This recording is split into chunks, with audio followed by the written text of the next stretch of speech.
the drumming of drums and the ringing of bronze. The earth trembles from thousands of feet. Before you stands an army that could march from ocean to desert, from mountains to steppes, and everywhere left the same trace: order, iron, and blood. But here's the question. How could a force consisting of simple people, peasants and craftsmen, defeat far more numerous enemies again and again? Why did armies that seemed invincible crumble under their onslaught like sand in one's hands? The answer lies in one movement, in one technique that changed the course of battle, and you will soon learn this very secret. But first we must understand where it was born. Polybius wrote that the main strength of the Romans lay not only in discipline, but also in the ability to adapt. When in the early 3rd century BC Rome faced the Samnite Wars, the old Greek phalanxes showed their weakness. Huge walls of shields could not withstand the rugged terrain of mountains and narrow passages. Where the Greek phalanx broke, the Romans learned to move flexibly. These warriors with heavy shields and short swords were called hastati. They were like the first line in the army's dance movement, covering and distracting the enemy. Their task was not to destroy the enemy, but to engage in battle, stretch his forces, and give commanders time to maneuver. Picture this scene. Sunlight reflects off hundreds of bronze helmets. The air trembles with cries. But this is not chaos. This is a precise, well-practiced mechanism where every soldier knows his place and every mistake costs a neighbor's life. To the Greeks, this looked like an electric shock. Instead of a heavy phalanx, a living network stood before them that could bend, scatter, and reassemble again. And it is precisely here that the key is born. If the enemy is accustomed to seeing an iron wall before him, how will he behave when this wall suddenly opens a flank? But we still need to reach this technique, which means we must see how Rome prepared its armies for decisive battles. Ancient Rome did not win battles by numbers, it won them through preparation. Polybius wrote that discipline and training among the Romans were stricter than in any other army of antiquity. A soldier began the day with a heavy march, 20 kilometers across rough terrain in full equipment. The weight of his armament reached 30 kilograms. This was not only shield and sword, but also armor, throwing spears, and a food supply for several days. If you compare, it's as if a modern soldier went into battle with 2 backpacks at once. Order within the legion played an important role. Warriors were arranged not as a shapeless mass, but in clear ranks divided into separate groups. These groups were called maniples. A manipule is a small unit of approximately 120 men that could act independently. Essentially, a legion represented not a stone wall like the Greek phalanx, but hundreds of bricks that could be rearranged in any combination. It was precisely the maniples that gave the army the flexibility that allowed it to perform that very flanking maneuver. Imagine a huge chessboard, where pieces move not according to strict rules, but by the commander's order. One legate could shift maniples to the right, another could advance them forward, and a centurion could pull them back. To the enemy, it seemed they were fighting a single organism, but in reality it was 100 small fists that could open or close at any moment. The key to this system was the officers. A legate commanded the legion. Tribunes oversaw general discipline and supply, centurions managed formation in the thick of battle. A centurion was not simply an officer, he stood in the first line, alongside his soldiers. His helmet crest was visible from afar, and the enemy understood. If this man was still alive, it meant the formation was not broken. But discipline is not only about commanders. Archaeological finds show that even Roman camps were built with mathematical precision. Straight lines, identical tents, even roads. Every soldier knew his place, which meant that even at night, in fog or in the panic of attack, order did not collapse. And yet, no system has meaning without practice. Therefore, legions spent weeks drilling formations. The signals of trumpeters, this was the language the army spoke. One sound meant advance, another retreat, a third change of formation. In the roar of battle, words were lost, but trumpets and drums were heard by everyone. Picture a stadium where tens of thousands of people simultaneously stand and begin moving in rhythm to music. Now replace people in shorts with people in iron, and instead of spectators' joy, the screams of the dying. This is what Roman formation looked like. But what good is flexibility if the enemy advances in a wall? The answer is that maniples could not only hold formation, but also yield space. When the enemy charged straight ahead, the Romans opened ranks, allowing him to burst inside. It seemed the formation was broken, but this was a trap. The enemy found himself in a sack, and the Manipules closed behind his back. Thus the ground was laid for a flanking strike. Historians debate whether this technique was first applied against the Samnites or later against Pyrrhus's elephants. But the fact remains. Romans prepared their troops so that at any moment they could break the familiar flow of battle. And now imagine an enemy confident in his victory. He sees an ordinary formation before him. He throws all forces into attack. And at precisely this moment, the legion begins its transformation, from a straight line to a deadly hook. But how exactly this transformation began, we will see in the thick of battle itself. The morning of battle always begins the same way: fog, cold air, and the ringing silence before the storm. But it was precisely in this silence that fear was born, and for Rome's enemies it became prophetic. According to Livy, Roman armies moved onto the battlefield not as a crowd, but as an orderly stream. A column of legionaries could stretch for several kilometers, and yet everyone knew his place. At the front, scouts and cavalry. Behind them, heavy infantry. Bringing up the rear were supply trains with grain, meat, and even mobile forges. The order of movement determined success.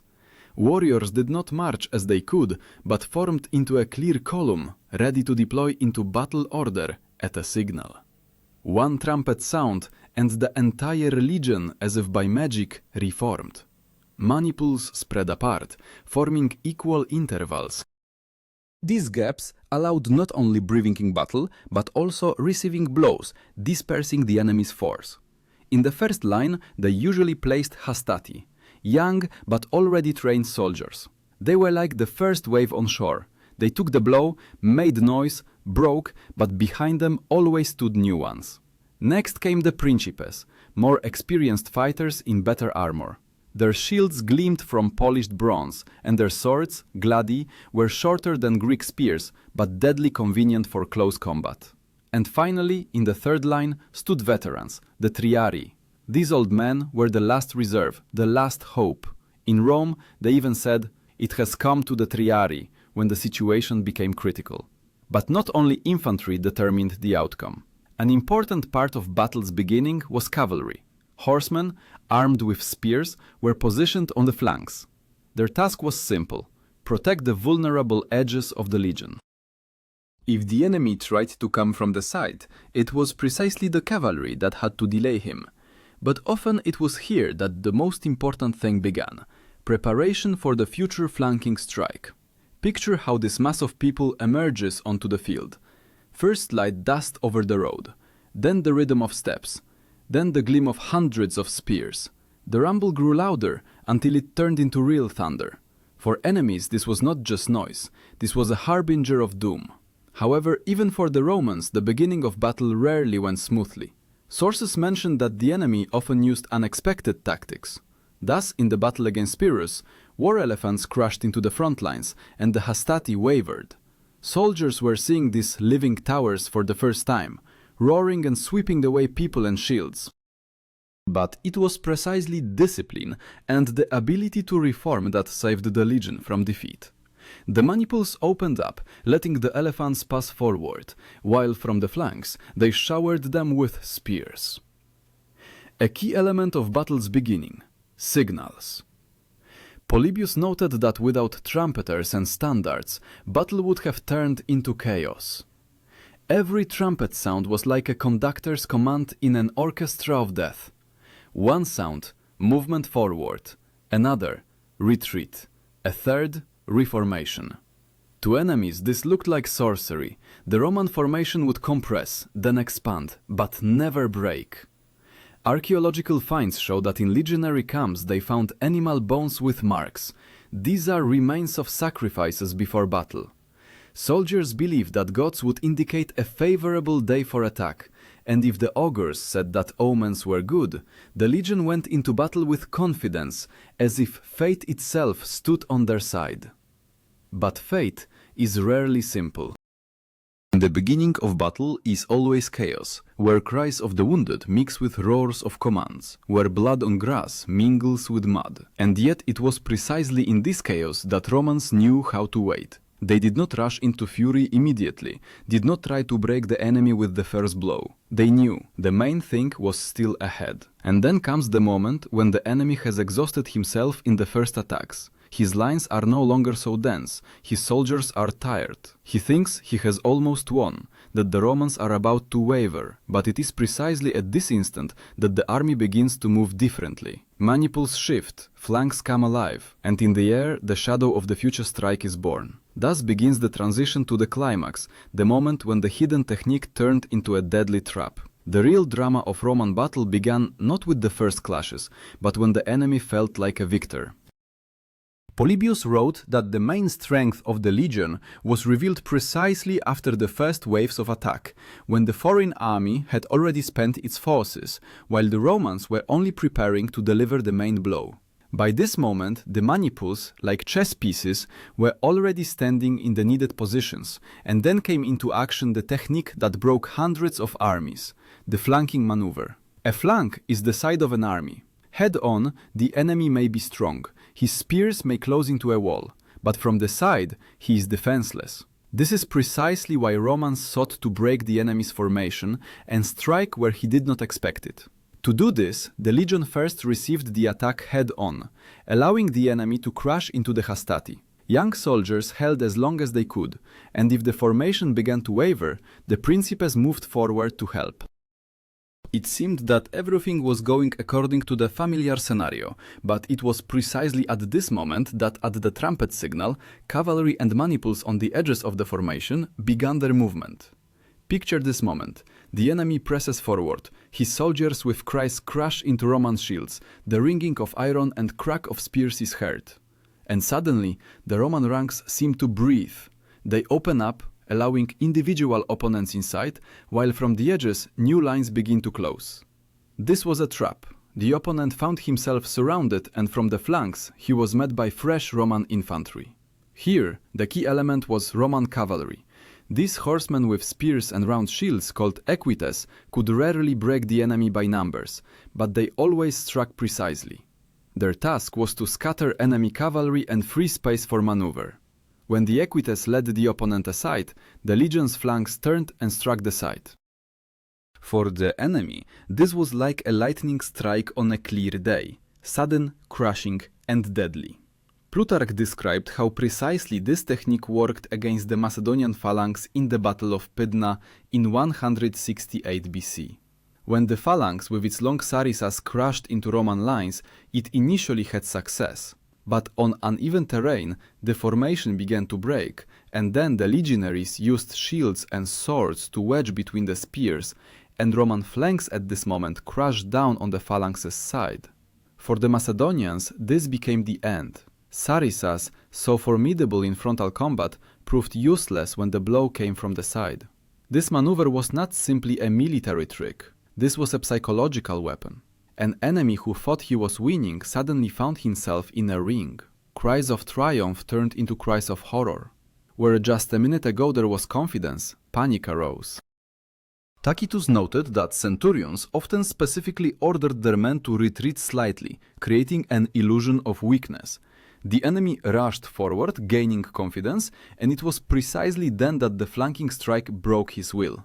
This was not just a technique, this was playing on human psychology, on grit for victory.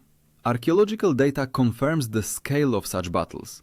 At battle sites they find accumulations of spear points and sword fragments precisely on the flanks, which indicates where the fate of battle was decided. Where the maneuver began, they always found the most bodies. Imagine a stadium where a team is almost scoring a goal and suddenly at the last moment the ball is torn from their feet and flies into the opposite goal. Only, unlike sport, there was no second chance here. If the Roman flanking strike worked, enemy armies fell apart like cracked glass. But every maneuver has a price. To pull off this design required absolute discipline. One legionary, frightened and running ahead of time, could open a breach. One commander, giving a signal too early, could ruin the entire plan. And yet, legions again and again perfected this tactic to perfection. It was precisely the climax of battle, the moment of the flanking strike, that became that second when the fate of entire peoples was decided. But victory did not yet mean the end. It was necessary to consolidate success and turn the scattered flight of enemies into final defeat. And here came the finale, the resolution that changed not only the outcome of one battle, but the direction of all history. When the flanking strike crashed down on the enemy, battle turned into a cascade of horror. Enemy lines cracked like dry boards in fire, cries of the wounded drowned out commands, and began what ancient authors called by the word panic. Instant, insurmountable fear that infected an entire army. Polybius wrote that it was precisely at this moment that Romans achieved decisive advantage. The enemy ceased to be an army and became a crowd. A key role in completing the battle was played by the Triarii, veterans standing in the third line. These stern warriors entered battle rarely, but it was precisely in the finale that they stepped forward. Their spears and experience secured victory, turning chaos into organized destruction of the opponent. It was considered that if the Triarii rose, the outcome of battle was already decided. In Rome they even said, "It has come to the Triarii," as about the final decisive step. Picture this moment. Dust raised by thousands of feet obscures the horizon, the sun turns air into hot haze, and suddenly, from this haze, step veterans with heavy spears. For the fleeing enemy, this was like a wall grown from the earth. Where he hoped for salvation, he was met by a new blow. But not only warriors brought about the resolution. Officers, legates, tribunes, centurions, at this moment made the harshest decisions. The centurion went ahead with a cry and raised sword, so his men would not waver. The legate managed the general movement of the legion, directing streams of soldiers to the most vulnerable places. Their goal was simple: turn the enemy's defeat into complete extermination. The numbers speak for themselves. In the Battle of Pydna, the Macedonian army lost 20,000 men, another 11,000 were captured. The Romans lost only about 100. This is not simply victory, this is a rout, comparable to how a professional team would crush amateurs with a score of 100-1. Sources mention another key element: pursuit. Romans did not stop when the enemy turned to flight. Their cavalry and light infantry raced after the fleeing, turning retreat into slaughter. Appian wrote that after such battles, the earth was strewn with bodies and rivers became red with blood. Archaeological finds confirm the scale of tragedy. At battle sites they found pits with bones, where in one layer lay hundreds of skeletons, men, animals, weapon fragments. These mute witnesses show Romans left enemies no second chance. And yet, the resolution of battle is not only blood. This was always a moment when the fate of entire peoples was decided. After Pydna, Macedonia ceased to exist as an independent kingdom. After Cannae, where Hannibal used the same flanking technique against the Romans themselves, Italy trembled with fear. Each time this maneuver worked, it changed the map of the world. Think. One tactic, one technique, and the result became the fall of kingdoms, death of dynasties, decline of empires. The enemy saw how his best troops broke in a matter of hours and understood. No numbers, no bravery could withstand iron discipline and cold calculation. But the finale of battle was only part of a greater design. Romans did not stop at victory. They turned it into an instrument of politics. Captured lands passed under the power of the Senate, prisoner warriors became slaves, and the very memory of defeat remained in peoples for generations. And it is precisely here that a question arises. If one maneuver could decide the fate of an entire civilization, what can it teach us today? The answer to it is born not in the numbers themselves and not in ancient chronicles, but in what is hidden behind these victories, in human will, discipline, and the ability to act when it seems that all is already lost. And now we have approached the final step, the moment when an individual tactic becomes part of eternity. Romans did not simply win, they turned each victory into an instrument of power. This is precisely why their flanking maneuver was not simply a military trick, it became a symbol of how cold calculation and iron discipline can break the fate of entire peoples. Historians note that after every major battle where legions applied this technique, the map of the world changed. After Pydna, Macedonia lost independence, its army was destroyed and cities submitted to Rome. After Zama, where Scipio Africanus used the same scheme against Hannibal, Carthage definitively lost its chance for dominance in the Mediterranean. Archaeological finds in Numidia show mass burials of Carthaginian warriors, which confirms the resolution was not chance but calculated destruction. But the strength of this maneuver was not only in weapons. It was in the fact that Romans knew how to learn from their own defeats. After Cannae, where Hannibal himself applied the flanking strike against them, Rome did not fall. On the contrary, it turned its defeat into a school. Polybius wrote that Romans never considered defeat the end, but only a lesson. This is precisely why their army became more flexible and deadlier with each decade. An important term for understanding the legacy of this tactic is disciplina. This is not simply discipline in our sense. For Romans, disciplina was a way of life, a sacred duty. It meant readiness to follow orders, even if they led to death. It made simple peasants into warriors who could stand in formation for hours under the blazing sun, wait for a signal, and strike at the moment when this decided everything. Imagine, thousands of people, different in age and origin, become one body, breathing in rhythm to commands. Their enemies saw only an iron wall. But behind this wall hid a machine where every part knew its place. It was precisely this that turned the flanking maneuver into a weapon that did not age for centuries. Modern military researchers indicate that principles of Roman tactics are still studied in academies. At the foundation of contemporary doctrines lies the same idea. Do not attack the enemy head-on where he is strong, but seek vulnerability from the side, from behind, where he does not expect it. In fact, every flanking movement in modern war is an echo of Roman tradition. Archaeology adds silent confirmation to this. In places of ancient camps, they find perfectly straight lines of ditches and roads. These traces show that an army could turn a field into a fortress in one night. In this too was the essence of the flanking maneuver. It worked only because the army was a machine capable of precision and order under any conditions. But the most amazing thing remains, that behind all this technique lay the human element. For the maneuver was performed not by gods or supermen, but by ordinary men, farmers, blacksmiths, shepherds. Their shoulders ached from the weight of armor, their legs burned from marches, their hands trembled from exhaustion. And yet at the decisive moment they raised their shields, stepped forward and closed the ring around the enemy. And here I want to return to the question we posed at the very beginning. How did an army assembled from simple people again and again defeat those considered invincible? The answer is simple and terrible. Because these people learned to be more than themselves. They became part of something greater, the legion, the empire, history.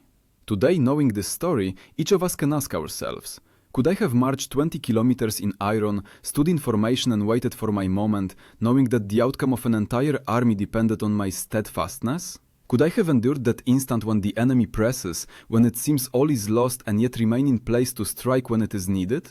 The Roman flanking maneuver is not simply a military technique.